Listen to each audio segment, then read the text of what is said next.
Hey everybody, Mike here. Just gonna show you my microgreen setup.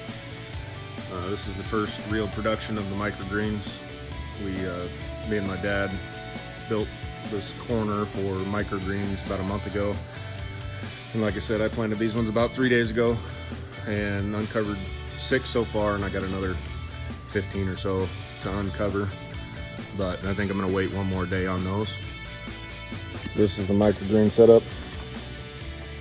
These are the 6 that I uncovered. We got peas. I think I did it a little early on them, but live and learn. I'm sure they're gonna grow. This one here is the spicy salad mix. We've got broccoli, another spicy salad, and another pea. I've got another thing of broccoli going there. This one's a little bit of a mixture of pea and radish.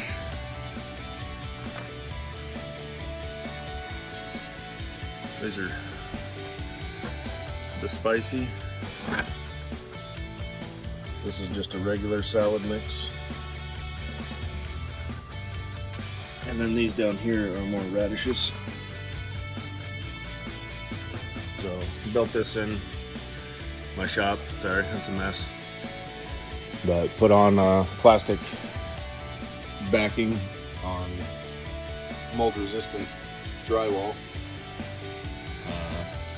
These are the seeds that I've used. These are the peas. These are radish sprouts, broccoli. And this is a big bag of salad mix.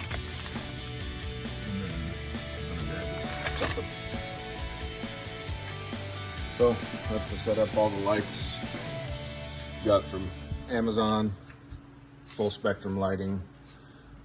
Seem to do well. I've already done one small batch and they grew really well, really fast.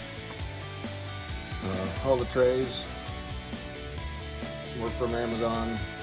Pretty much everything other than the racks which were put together, those were all from Home Depot.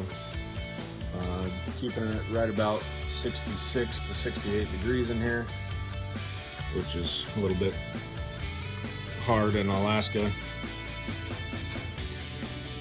Well, it's not hard, but it costs you more money. Anyway, that's my microgreen setup, and I'll keep you updated.